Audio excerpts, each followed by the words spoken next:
Welcome to this explainer. I'm really glad you're here today because we are going to impartially unpack a story that just added a totally new dimension to an already incredibly complex saga. We're looking at the recent closed-door congressional testimony of Microsoft co-founder Bill Gates, and specifically what he had to say about his past relationship with the late Jeffrey Epstein. Okay, so let's dive right into this unfolding story. Now, Gates is arguably one of the most high-profile people to sit down with the House Oversight Committee on this whole subject. And since this was a closed-door session, we obviously don't have the audio or video. But here's the thing. By cross-referencing Gates' reported claims to lawmakers directly with the newly released unsealed Epstein files, we can actually piece together a very clear picture of what was discussed behind those doors and what it all means for us. Section 1. The closed-door testimony and claims from Capitol Hill. Right off the bat, Gates firmly established his baseline defense. He categorically denied ever visiting Epstein's infamous properties, whether that was the island, the ranch, or the Florida home. And he denied having absolutely any knowledge of illegal activity. He really stressed that while Epstein might have tried to foster a personal relationship, Gates testified that he just wasn't interested and never reciprocated.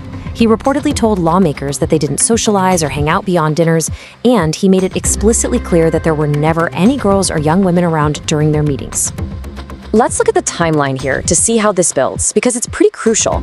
Starting back in 2008, that's when Epstein secured his sweetheart plea deal in Florida, pleading guilty to the solicitation of a minor. That was totally public knowledge.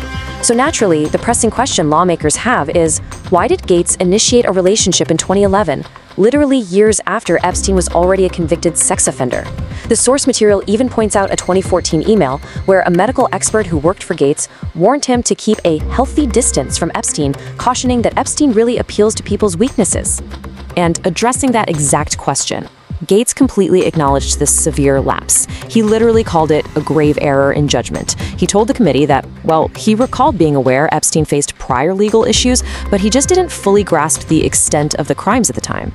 Gates maintained that the absolute sole purpose of these meetings, which, by the way, escalated into much more extensive conversations in 2013 and 2014, was just to leverage Epstein's connections. He wanted to secure massive, wealthy donations for his philanthropic work in global health.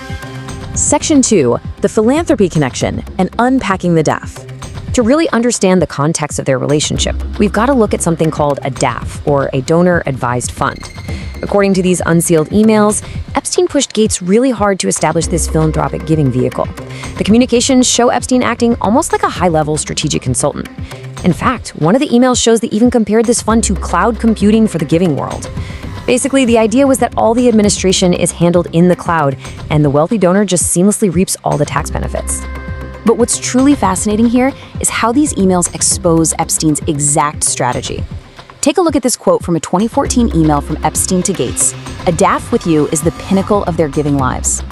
Epstein was aggressively advising Gates on how to pitch this fund to other billionaires.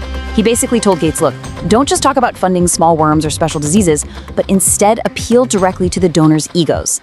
Epstein's advice was to tell donors exactly how the fund would benefit them and their estates, putting all the focus on prestige over the charity itself. Ultimately, though, that strategy just didn't pan out.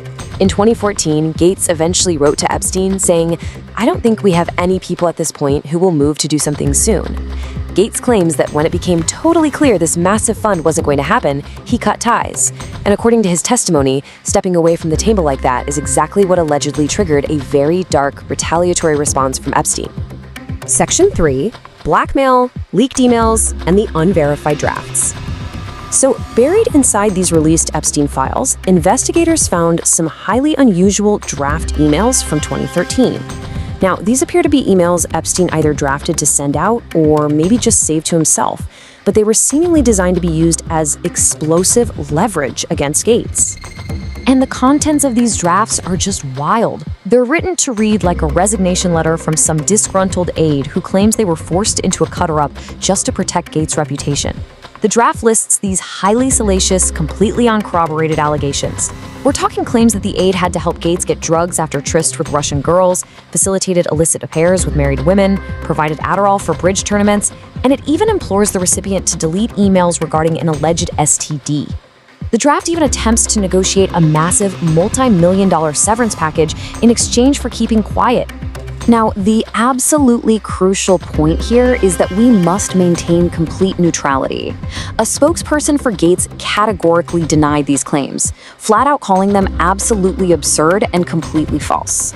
During his testimony, Gates did acknowledge his past marital infidelities, which have obviously been a painful reality for his family, a sentiment echoed by his ex-wife Melinda in a recent interview. But Gates testified that Epstein was simply trying to weaponize those known infidelities, layering on top absolute lies, like the ones we just saw in this draft, all to pressure and blackmail Gates into re-engaging with him.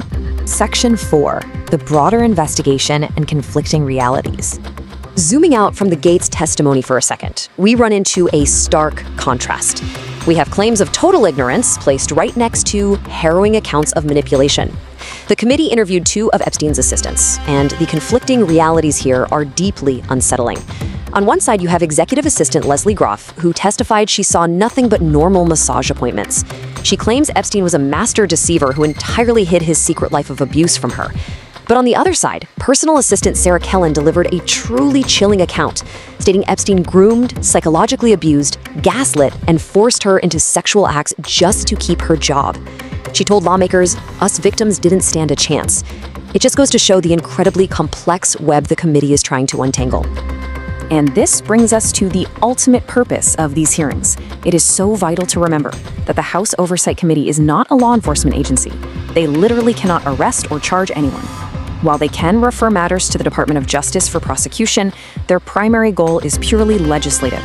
They are gathering this massive array of testimony, from billionaires like Bill Gates all the way to personal assistants, to understand exactly how the system failed, with the ultimate aim of drafting robust reforms. They want to ensure accountability and prevent future abusers from ever operating and flourishing like this again.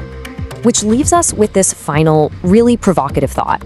As politicians call for even more high-profile figures from these unsealed files to testify, we have to ask ourselves, will this information actually lead to concrete change? Can congressional hearings and new legislation genuinely dismantle the deeply entrenched structures that protect the powerful? Or will history just find a new way to repeat itself? Thank you so much for joining me for this explainer. Keep questioning, keep learning, and I'll see you next time.